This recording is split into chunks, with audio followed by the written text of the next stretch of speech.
You have to buzz in and tell me whether they're a fruitcake or a loony. Welcome to WatchMojo UK, and today we're looking at the best clips from Have I Got News For You that have aged perfectly. Yes, this is Prince Andrew's attempt to clear his name, which only resulted in a total clearing of his diary. Before we begin, we publish new content every day, so be sure to subscribe to our channel and ring the bell to get notified about our latest videos. Number 20. Liz Truss changed her mind. Did you see how Liz Truss dealt with the question on LBC? No, but I can't wait. If anybody's known for changing her opinion, it's our shortest-serving Prime Minister, Liz Truss. She rose to prominence in the Liberal Democrats while at university, but eventually defected to the Tories. Today you'll find her on YouTube, touting conspiracy theories about how she was forced out of power by the deep state, rather than by her own incompetence. But they were told, in the referendum in 2016, that their vote would be implemented, and the reality is the vote needs to be implemented. One early example of her flip-flopping was mocked on Have I Got News For You though, when her support for Brexit came up. She insisted in an LBC interview that she was a devout Brexiteer, and nobody had changed her mind over the referendum, crumbling when it was immediately pointed out that she herself had been a Remainer. I don't think people have changed their minds. Everyone I speak to... I have, that's true. Number 19. More resignations. Mrs Thatcher urges more what in politics? More Mrs Thatcher in politics. Resignations? It's hard to believe that when Have I Got News For You began, Margaret Thatcher was still the Prime Minister. But indeed, she'd remain in number 10 for 2 more months after the inaugural episode. In one early missing words round, the headline is Mrs Thatcher urges more Christianity in politics, though the best punchline suggested she wants more resignations. There she is, swinging away. It's an old lady who's died this week. Any thoughts, Ken? Oh, look, she's burying you. It was a resignation that ultimately forced Thatcher out, that of Geoffrey Howe, after a recession began to grow. But more than 3 decades later, and the tongue-in-cheek wish for more resignations has come true, with Prime Ministers plagued with rebellious resignations. The same strategies forced out May, Johnson, and even Starmer eventually. There was a succession of rather wet elderly men appearing on the telly saying, she was awfully rude to us, you know, and really horrid to Geoffrey. Number 18. Alastair Campbell. You shocked, Alastair? I'm shocked. You. I'm glad you're shocked, because, you know, some of the people that this government have been hanging about with, Rebecca Brooks, know her at all? I do. It was a brave choice for Alastair Campbell to appear as a host on Have I Got News For You, though since then he's leveraged his public profile into a media career, hosting the wildly successful podcast The Rest Is Politics, where he argues with Rory Stewart. Yeah. He's been charged. He's been charged. Which is why Ian's being so careful. Yeah. About Andy Coulson, if not about me. Well, they haven't charged you yet. Campbell served as Tony Blair's fearsome Director of Communications for years, but still wasn't prepared to come up against Ian Hislop, who wasted no time bringing up Campbell's connection to Rebecca Brooks, one of the key figures in the phone hacking scandal. Despite his podcasts, public opinion of Campbell continues to sour as the years go by, so the satisfaction of Hislop taking him to task remains potent. It probably seemed like a good idea when you said yes. Number 17. Coughing May. But it's that moment when you're talking to someone who doesn't really believe what they're saying, and they're saying, yes, I'm really the person for the job. And everything's going very... Remember when Theresa May was the Prime Minister? It seems like a lifetime ago now, but this conference speech was just a harbinger of her increasing ineptitude and then her fade into obscurity. Ian even goes as far as to compare Theresa May to Ian Duncan Smith, aka IDS, who was the Tory party leader for 2 years in the noughties until losing a vote of no confidence. No, it's a sort of much lower level cough-based problem. Theresa May took it to, she weaponised. This comparison turned out to be very prescient indeed. Though Theresa May lasted a year longer as Prime Minister than IDS did as Leader of the Opposition before resigning in 2019, though she did share his bizarre coughing problem. I only felt sorry for her because of Boris. I feel that that was such a bad day that it was almost a win for Boris, and I feel that's the only... So I feel like I hate him so much that you want her to have a better gig, you know. Number 16. No Prime Minister Corbyn. She's very happy. She doesn't believe in Brexit. People thought, oh, maybe secretly she believed in Brexit, and so it's OK for her to lead a government. Maybe she's changed her mind. Returning again to the Theresa May years, then leader of the opposition Jeremy Corbyn frequently came in for attacks from the panel. In this instance, Hislop compared May and Corbyn as a woman who wants nothing but to be the Prime Minister, and a man who seemed to be doing everything in his power to ensure he didn't get elected. Or maybe she doesn't care what the government does. She just wants to be Prime Minister of it. Ah. So she'll do, you know... Well, at least she's not like Jeremy in that sense, because he certainly doesn't want to be Prime Minister. You know that... Well, in the end, Ian Hislop was right again. Corbyn didn't end up being Prime Minister, resigning as leader of the Labour Party after its 2019 election defeat. Corbyn has since been dealing with even more political infighting as co-leader of your party, still unable to command any real authority. They're the perfect opponents, aren't they? The person that will be Prime Minister of any government. And the one who'll be Prime Minister of none. Number 15. Leveson Inquiry. It does appear that they were so far up Mr Murdoch's bottom, you couldn't see any of their heads. Few public inquiries have had the long-lasting impact of the Leveson Inquiry, a long investigation into the press after the phone hacking scandal. Hislop, in his position as editor of Private Eye, was very involved in the inquiry, appearing as a witness. That's some newspapers, you won't see them for much longer. Lord Leveson, and that's the Prime Minister. Hislop has no love for the Murdoch press or News International, and certainly won't lose sleep over the closure of the News of the World. But in the aftermath of the inquiry, he came out vehemently against Leveson's recommendations for how to regulate the papers. In the end, Hislop was on the right side of history. Leveson's suggestions, which would have curtailed the freedom of the press in the UK, weren't put into effect. You know, in Britain we have a free press. It's not a pretty press, but it's free. It's like the people who can't bear the Daily Mail. They're saying you should ban it. No, you don't ban it. You don't ban it. You don't buy it.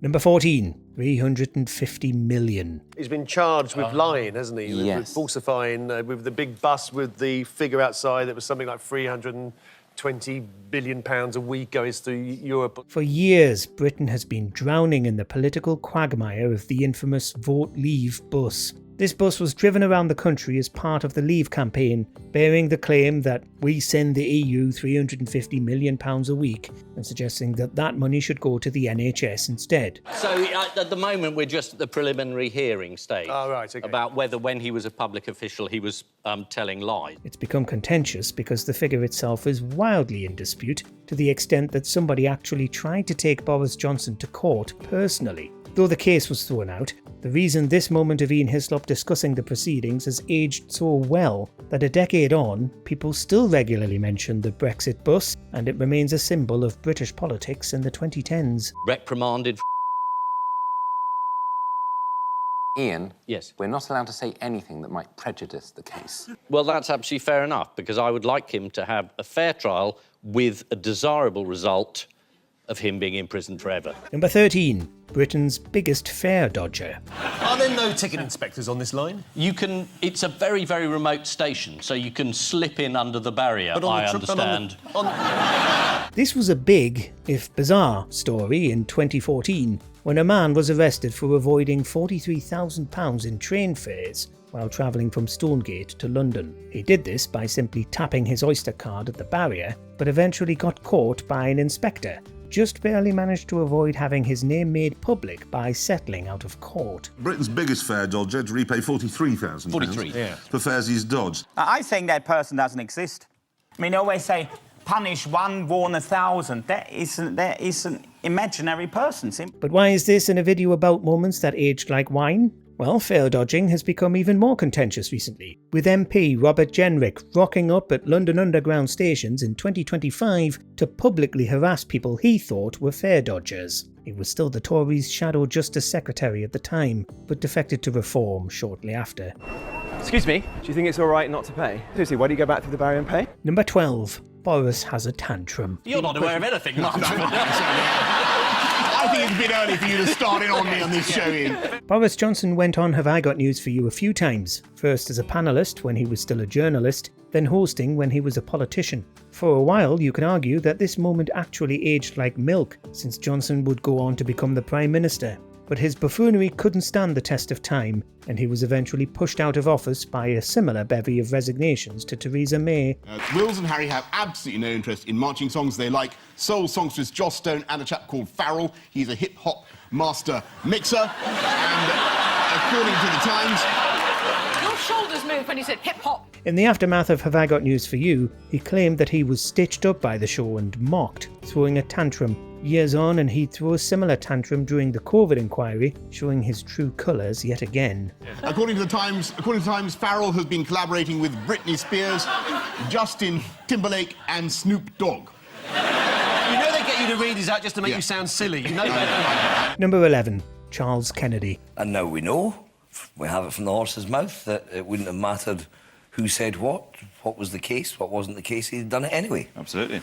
The late former Lib Dem leader Charles Kennedy made the last of his many appearances on Have I Got News For You in 2009, where one item on the agenda was an interview Tony Blair had recently done with Fern Britton. Kennedy discussed the looming Chilcot inquiry, which was set to investigate the causes of the invasion of Iraq in 2003. Kennedy was vocally opposed to the war from the beginning, seeing Blair's interview as vindication that Britain was always going to join the invasion regardless. Irrelevant. Are you going to come out and say, I told you so?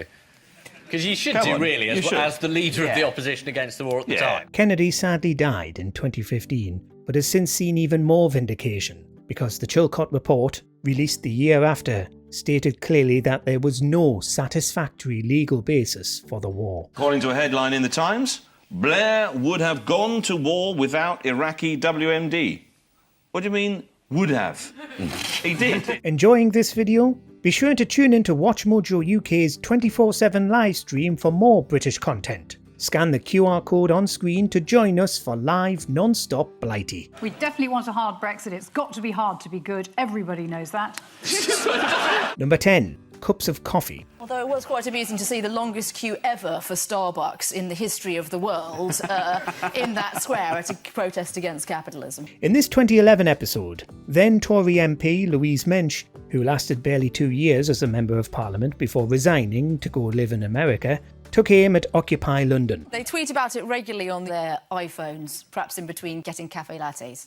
And housing themselves in some very fancy tech. This was the British contingent of the wider Occupy movement that primarily protested global capitalism and the financial system. Mensch was adamant in her belief that nobody was allowed to criticise our current economic system while also exchanging money for goods and services. So if they buy coffee, their opinions are worthless. This didn't go down well with the panel. Years on, and we're still living in the aftermath of the 2008 financial crash, and it gets harder for anyone to agree with Mensch's perspective at the time. You don't have to want to return to a barter system in the Stone Age to complain about the way the financial crisis affected large numbers of people in the world, do you? Even if you're having a cup of coffee and you've got a tent. Number 9. Piers Morgan. As a paid-up member of the Press Complaints Commission, you said, fine, it's a fair cop. Exactly. What are you getting at it? No, just checking you hadn't been vindictive about it afterwards. The only appearance of journalist Piers Morgan came in 1996, when he found himself relentlessly mocked, particularly by Ian, who's long harboured a dislike for Morgan, who was the editor of the Daily Mirror at the time. Ultimately, this was a harbinger of Morgan's later career, where he'd pivot into television presenting full-time, but remain unable to take criticism. His wife was entitled to receive treatment in hospital without being photographed having it. Probably was the ruling, the basis. That was part of it. After years on Good Morning Britain, he'd eventually quit after being told to stop going on about Meghan Markle all the time, which prompted him to storm off set. You'd think that he'd have learned to take a joke in the 20 years between his GMB exit and Have I Got News For You, but apparently not. You're very left-wing for a man who used to edit the News of the World. Number 8. Jacob Rees-Mogg. Jacob, you supported Boris for leadership, didn't you? Great man. Until he was... His most recent appearance on Have I Got News For You was all the way back in 2016, mere months after the success of Brexit, of which Rees-Mogg was a prominent supporter. We're honestly surprised he appeared not just once, but 4 times in total, especially considering he was being laughed at the entire time. In one memorable moment, Mel Gedroych brought up his flip-flopping and supporting whichever senior Tory looks most likely to be the next party leader. You supported Boris until he was stabbed in the back by Michael Gove. Then you supported Gove until he was knocked out. And then you supported Andrea Leadsom. Presumably that was kind of just for a laugh. He continually doubled down on his support for Boris Johnson, even saying he's a great representative for Britain. Rees-Mogg came out of this looking ridiculous, and he would keep looking ridiculous until the moment he lost his seat in 2024. Oh, you're just being silly now. No, I'm not. No, I'm not. I think he's a great representative for the country on the world stage. People want to meet Boris, they're interested in him. They want to be offended by him. They want... Number 7. Pizza Express. What's the good news for Prince Andrew in all of this? Was it unlimited refills at Pizza Express Woking? The year was 2019, and the panel was disseminating former Prince Andrew's notorious Newsnight interview. The key points were, of course, his alleged inability to sweat and his Pizza Express alibi. I think even Pizza Express are going to disown him, you know. No. Queen, Charity and Pizza Express Woking. He might sponsor pizza thick and crusty. In 2026, the Pizza Express claim came under renewed scrutiny, however, when it was revealed that Pizza Express had conducted its own investigation to see if it could find any evidence of Andrew attending its Woking branch with Princess Beatrice on the night in question, the 10th of March 2001, for the record. It's exactly the sort of publicity any pizza chain would be looking for. Surprise, surprise, it couldn't, which the BBC exclusively revealed 7 years after he sat down to talk to Emily Maitlis. These quips about his pizza antics haven't aged a day. He had to stay with Epstein because Gary Glitter was busy. Number 6. Late Gaddafi. Now, who'd like to see a picture of Farage, quite possibly the happiest moment in his life? I think that's the door into Trump Tower. During another discussion about Farage, which he wasn't present for, the panel started talking about a tweet from November 2016, where Donald Trump suggested Nigel Farage should be the new US ambassador.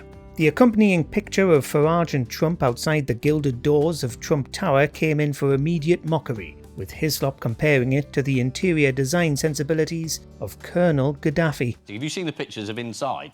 It's sort of late Gaddafi.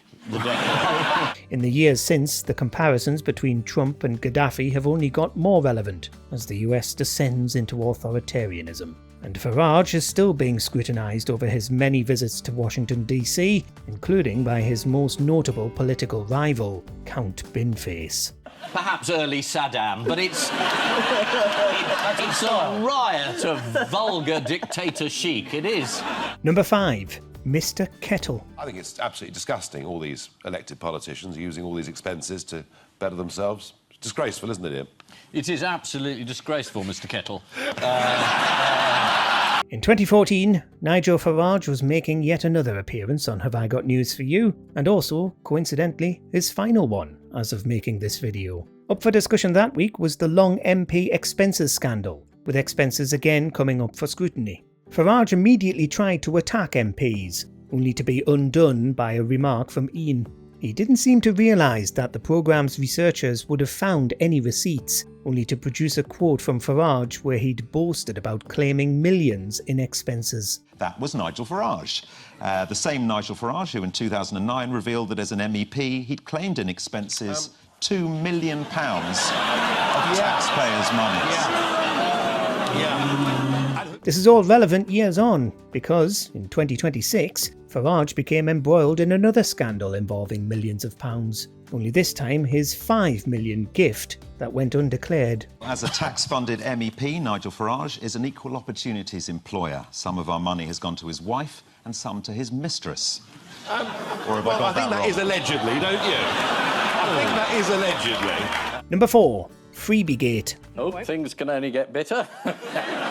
Just a change of shirt, change of suit. This is surely about the shortest honeymoon since that one Britney Spears had. Yes. Almost immediately upon Labour's 2024 election victory, and senior members were embroiled in a controversy that came to be dubbed Freebiegate. After years of slating the Tories for sleazy dealings, it turned out that Labour had been accepting lavish gifts from key donors, notably Lord Ali, who'd been giving gifts of designer clothes to Sir Keir Starmer and his wife. Immediately, Keir Starmer gets in, and lots of people have said you shouldn't take these freebies, you're going to get into trouble, but, you know, he's a lawyer.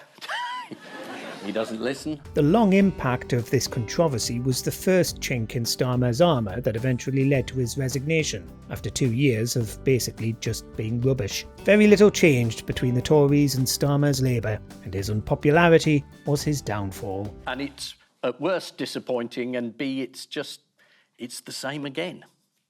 Well, big response from the audience.